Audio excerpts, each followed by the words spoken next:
Vamos agora ao próximo painel do dia, painel Formando e Acelerando. Chamo aqui ao palco Luiz Mandarino, Tiago Peixoto, Hector Guzmão, Apolo Lira e Daniel Pimentel. Pô, os caras não aguentam mais o Mandarino aqui, né? De novo, Mandarino. Bom, de novo, né, cara? Porra, não dá. Bom, pessoal, estamos aqui. Eu ia pedir aqui para o pessoal colocar o nosso tempo aqui no board aqui para a gente já iniciar. está aqui, Mandarino. Já acabou? Faltam 18 segundos. Pô, boa. Então, a gente vai iniciar esse painel aqui, né, para falar sobre formando e acelerando empreendedores, né, para energia e sustentabilidade. A gente está aqui com um timaço aqui que teve a oportunidade de estar, né, exatamente nesse primeiro, né, programa, o primeiro processo, né, de formação empreendedora, que foi o Energim, né, eu acho que foi uma grande experiência para todos.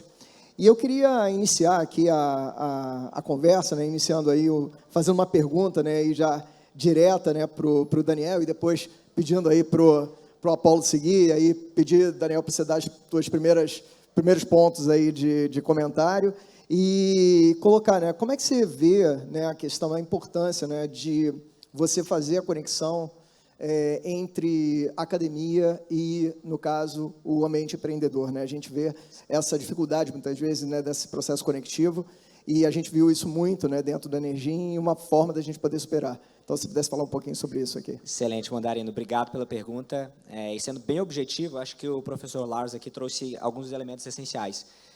Academia e indústria são instituições diferentes que têm objetivos diferentes. Uma é produção, outra é gerar conhecimento. E, por si, tem valores e processos diferentes. Só que não existe região ou país, um planeta que prosperou, se desenvolveu sem intercâmbio positivo, ciência, indústria, academia e mercado. Então, para fazer isso acontecer, a gente precisa reduzir essa assimetria de informação. E, para reduzir essa assimetria de informação, a gente precisa de ferramentas técnicas, né, que vai desde profissionalizar a gestão da universidade, em propriedade intelectual, em transferência de tecnologia, a, sobretudo, o elemento de a academia, de fato, endereçar a problemas relevantes à sociedade, às pesquisas que eles estão ali desenvolvendo. Se a gente conseguir direcionar isso de uma forma ainda mais relevante, sem dúvida alguma, a gente vai gerar soluções que vêm da academia, que têm o potencial de alcançar a sociedade de uma forma relevante. Mas, por outro lado, a gente também precisa do setor produtivo trazer essas demandas, trazer o investimento e assumir risco com o capital necessário para essa alavancagem. Eu acho que esses caminhos vão ser essenciais para a gente conseguir gerar produto, processo inovador que vai do conhecimento para o mercado. Perfeito. Apolo, como é que é a tua visão quanto a isso, né? Você que trabalha aí, né, no Energy Future bastante com Deep Techs também, acelerando, né, projetos de P&D, né, ou atuando junto com empresas nessa área. Como é que você vê aí, complementando o que o Dani trouxe? Não, perfeito. Também sendo mais objetivo até por conta do tempo, né? Primeiro, obrigado também por todos aqui, pelo convite. Eu acho que tem uma visão interessante também da dificuldade das Deep Techs para captar, né, para captar recurso, para se manter viva. A gente, geralmente, aqui no Brasil, a gente tem uma estrutura de capital muito ruim para isso, né? Os fundos de investimento, eles têm mandato de investimento e desinvestimento, né? O que a gente acabou de ver uma palestra falando sobre isso, não traz tanta conexão quando a gente fala de Deep Tech, até pelo nível de maturidade delas, né, um pouco maior. Mas o que a gente vê é que, assim, os dois lados estão pensando mais nessa aproximação. As startups, em como acessar esse capital intelectual que a gente tem na universidade, né, os PhDs, os doutorandos, todo mundo, e também as universidades também estão olhando um pouco mais para a inovação, e tentando fazer suas startups lá dentro, tentando se aproximar de outras, se aproximando dos hubs de inovação, que é uma coisa também que a gente vê bastante, né? Então, eu acho que, assim, é um caminho que, há 5 anos atrás, a gente não tinha o poder de estar aqui discutindo isso hoje nessa sala, né? Eu acho que, quanto mais a gente conseguir evoluir essa discussão, mais esse deal flow ele vai continuar acontecendo naturalmente. Perfeito. E aí eu acho que dentro desses dois pontos, né, quando a gente fala da importância do capital, né, o Lasco trouxe aqui o capital paciente, né, a importância de você ter esse capital colocado e de alguma forma programas estruturados, né, processos, né, organizados, a gente cabe também, né, o Dani comentou isso, com relação à importância de você conhecer os desafios, né, de alguma forma a corporação está junta desse processo. Como é que você vê aí, Tiago, essa questão, né, da importância da gente poder conectar programas, né? Tanto programas com visão setorial, quanto programas empresariais dentro desse conjunto da obra aí que a gente viu aí de como é potente, né, a gente construir isso. Obrigado, Mandarino. Obrigado a todos aqui, os colegas. Respondendo de uma forma simples e curta, é por interesse, né? O objetivo de uma empresa como grande, como a Eletrobras, como a Petrobras, em fazer parcerias desse tipo e conectar seus programas de inovação corporativa, entre o empreendedorismo com o mercado, é de poder acelerar e evitar a disrupção tecnológica, ou pelo menos como o Lars falou na apresentação dele, e colocou como technological surprise, né? Evitar sermos surpreendidos por alguma disrupção, efeito disruptivo de startup. Então, uma forma que é relativamente mais simples, mais rápida e de menor custo de fazer isso é através desses programas estruturados. E como lá atrás, em 2016, quando nós começamos, não existia no mercado muitos programas estruturados, nós tratamos de criar o primeiro, né? Então, nós criamos lá atrás, em 2016, e depois rebatizamos em 2020, a Olimpíada Nacional de Inovação e Energia, né? Que agora está indo para a 4ª edição. E aí, quando entramos para o ecossistema do MIT RIP, nós pudemos, então, oferecer esse framework para o mercado, através de quem? Através dos parceiros, né? Através da fábrica de startups, agora Boulder, através da Energy Future, através do Energin, que é um dos programas.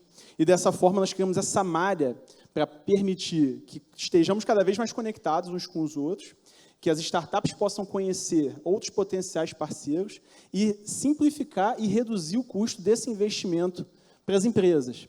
E, assim, dessa forma, a gente recuperar com um tempo menor do que em modalidades tradicionais de pesquisa e desenvolvimento, que, claro, são muito relevantes, especialmente para desenvolver as primeiras fases, né, dos TRLs mais baixos, desenvolver conhecimentos que têm que vir da academia, né? E, por outro lado, para podermos acelerar e obter produtos de uma forma mais eficiente nas cadeias mais avançadas de nível de prontidão tecnológica. Perfeito. Dentro desse ponto, né, eu acho que você falou uma palavra importante, né, que talvez você só vai conseguir conectar esses programas quando a gente consegue realmente casar os interesses, né? Na verdade, o interesse corporativo com o interesse, na verdade, setorial, né? Porque a gente, de alguma forma, busca, né, trazer isso para as empresas. Você tem lá, naturalmente, do dia a dia, né, que assinar lá um contrato, né, um papel, que indique qual é o retorno que você vai gerar dentro desse processo, né? Por outro lado, a gente demanda e precisa escalar essas soluções. Aí, um pouco, né, essa pergunta para o Hector, né? Como é que você vê, cara, hoje, essa possibilidade, né, da gente poder escalar iniciativas dentro do ambiente empreendedor, você como Boulder, que está muito voltado e muito junto com as empresas, né, dentro também do setor de energia. Como é que você vê essa possibilidade da escalabilidade de programas como o Energin, por exemplo, para as empresas? Como é que você vê esse tipo de conectividade dentro dos programas empresariais? Legal, Mandarino. Primeiro, boa tarde. Estou super feliz de ver esse auditório cheio o dia inteiro de uma iniciativa que a gente, né, sonhou tanto dar certo. Bom, Mandarino, eu acho que o primeiro ponto isso aqui é quase como uma categoria de base, né? Eu acho que a gente tem que olhar um pouco para o que a gente quer nesse segmento dos próximos 10 anos e certamente a gente não quer que continue tendo só 0,8% das startups sendo de energia. O Brasil não foi feito, né, não tem uma característica de mercado para só ter isso de número de startups. Então, quando eu falo categoria de base, o Energin, eu acho que veio muito disso. Se você tem um segmento que ele é super complexo para empreender, como é o setor de energia, você precisa investir nessa categoria de base. E essa visão de curtíssimo prazo que muitas das vezes o mercado tem, ela não se aplica aqui, né? O Lars acabou de falar isso. Como que as empresas conseguem colocar uma parte do seu investimento para trabalhar na próxima geração de empreendedores no segmento de energia? Então, acho que esse é o primeiro passo. A Energin se propõe a fazer isso. Acho que, primeiro, é uma das iniciativas, não precisa ser a única, mas formar esses empreendedores para criarem as suas startups no segmento que é tão complexo. O segundo ponto, acho, sobre escala, é conectar os programas corporativos em algumas coisas que sejam setoriais, como você mesmo comentou, né? Acho que Furnas é um exemplo disso. E o MIT RIP é uma iniciativa para tentar somar todos os programas por um desafio em comum, que é exatamente energia e sustentabilidade. Curiosamente, a gente só tem empresas aqui brasileiras sendo mantenedoras. Se a gente for ver, tem Vibra, Eletrobras, Petrobras. Eu acho que o desafio das globais, especialmente que a gente trabalha, é como que elas enxergam o Brasil dentro da sua cadeia de inovação global, né? Ainda não tem uma clareza se o Brasil olhando para startups em fase de mais de maturidade, se são mais early stage, mas talvez um bom caminho de escala é você somar a programas que são setoriais e programas que têm mais empresas querendo somar, querendo ser mais sinérgicas, para, de novo, um desafio comum, que é desenvolver um ecossistema de startups em energia. Então, acho que são um pouco desses dois lugares que as empresas têm que olhar mais, como fomentar essa categoria de base para a gente ter mais volume, porque a gente precisa de escala, a gente precisa formar 300, 400 mil empreendedores em energia, e, por fim, como que você consegue enxergar o Brasil de forma sinérgica com a indústria para fomentar startups de nível de maturidade cada vez maiores. Perfeito. Esse ponto que você colocou, ele é muito interessante, porque ele traz, né, uma reflexão para a gente no sentido da necessidade do fomento. Em parte, uma das Mushroom Battles, né, que a gente fala, né, dentro do programa foi exatamente essa, como é que a gente aponta e apontaria, né, a busca dessa formação empreendedora e também dessa possibilidade de aumento da robustez das startups dentro do Brasil. Como você falou, o número ali roda ali em torno de 1%, 1,5%, 0,8%, dependendo da base ali, e realmente é muito pouco em relação à importância do PIB brasileiro, mais de 15% do PIB brasileiro é em energia, né? E aí eu queria trazer já para as considerações finais de cada um de vocês, né? Como é que vocês veem, né, a possibilidade desse programa, né, e o que ele pode, né, como a formação empreendedora e a aceleração de projetos de energia pode ajudar a alavancar o ecossistema de energia no Brasil, né? Eu queria começar aqui com o Apollo, e aí a gente vem aqui e fecha com o Thiago. Vamos lá. Eu acho que esse número baixo até de startup que a gente tem é por falta de pensar nessa camada de base, né?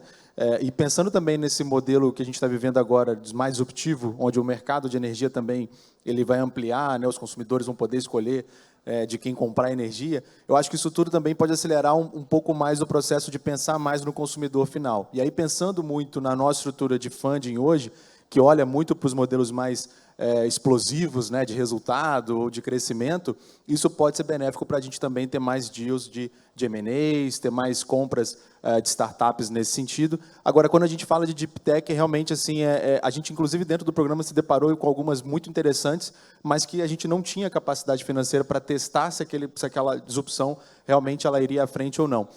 Agora, vale falar também que todo modelo desse disruptivo, ele tem uma linha muito tênue com a regulação, né? E a regulação aqui ela é muito forte. Então, agora que a gente está falando de sandbox regulatório para o setor elétrico, agora que a gente está falando de algumas coisas que podem ajudar muito na evolução dessas startups que hoje vivem nesse círculo muito fechado, que é o setor. O setor é fechado porque é isso, né? A economia depende disso para funcionar, né? Então, é natural.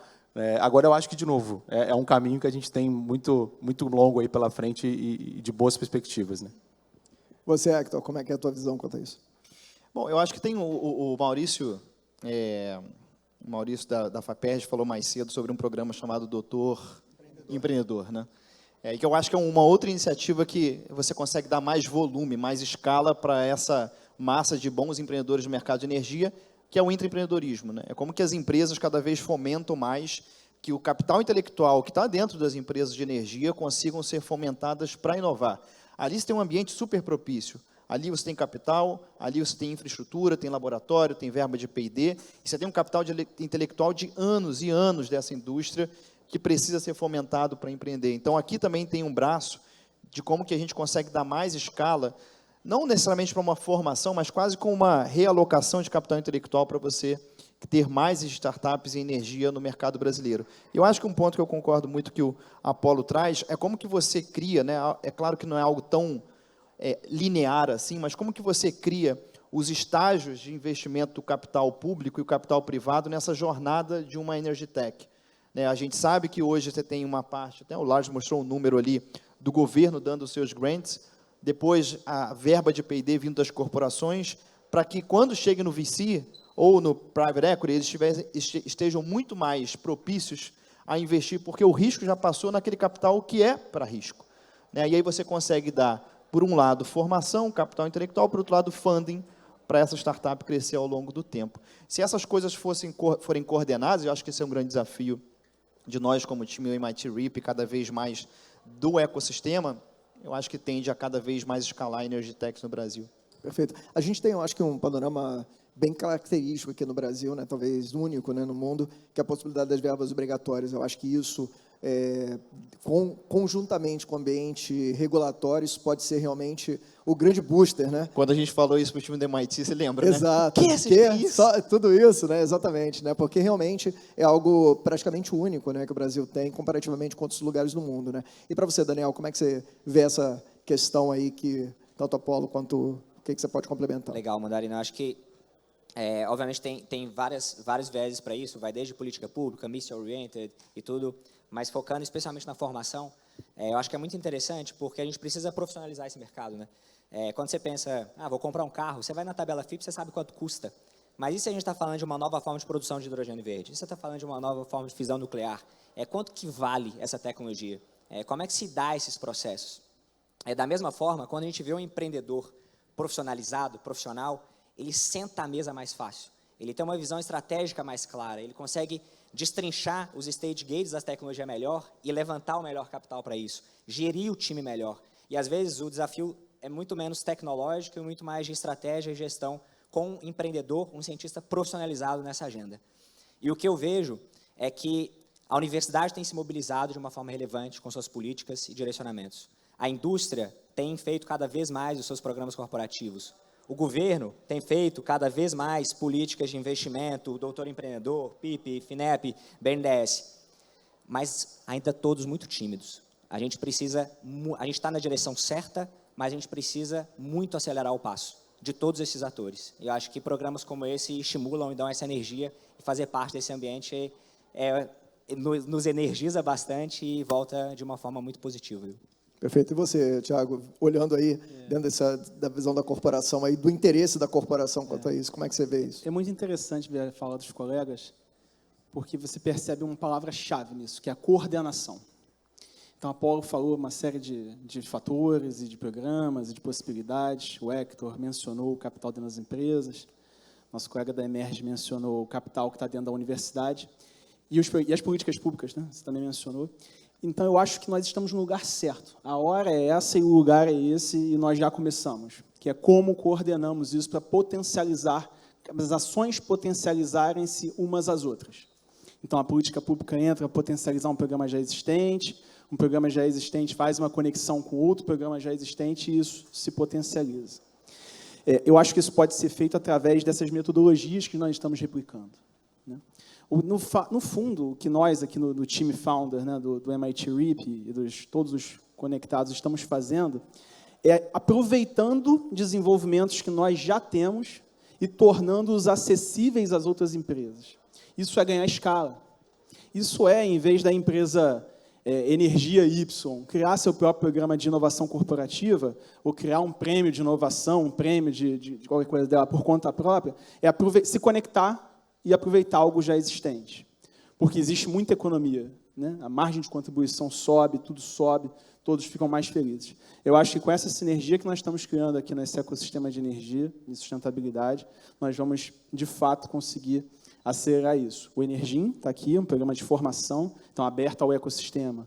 A Olimpíada, outro programa de criação de endo-startups, que é o que o Hector falou, como aproveitar esse capital empreendedor dentro das empresas e esse know-how fortíssimo. As empresas de energia, elas tradicionalmente são fechadas.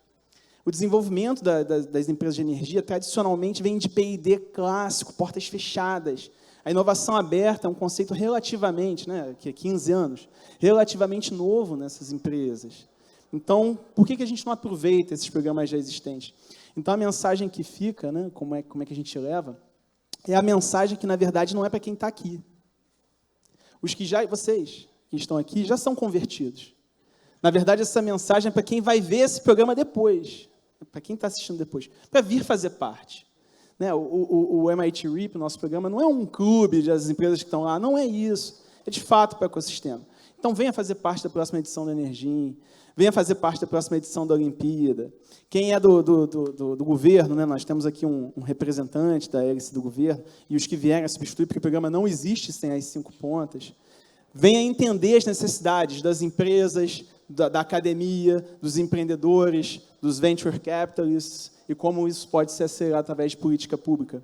Então, essa mensagem, a coordenação, vamos não criar coisas novas, mas aproveitar as coisas boas que já temos, potencializadas pelo nosso esforço conjunto. Perfeito. Bom, pessoal, super agradecer aqui esse painel fantástico aí, a gente conseguir trazer um pouco dessa visão de quem viveu, o calor da emoção, de estar coordenando um programa como esse. Eu acho que eu fico muito aí com esse ponto, né, que o Tiago colocou aqui, né, resumindo, essa necessidade realmente do processo de coordenação, e mais do que isso, né, a gente conseguir visualizar uma palavra também que foi muito falada aqui na parte da manhã, que é a colaboração, né, a gente conseguir estar aberto a esse processo. A gente está desenvolvendo um programa que é um programa pré-competitivo, então a gente tem uma grande possibilidade de juntar muita energia e conseguir fazer algo com um nível de escala sem precedentes dentro do mercado de energia. Eu acho que esse é o grande ponto que a gente buscou, né, trazer na primeira edição e, obviamente, trabalhar isso na segunda edição. Muito obrigado.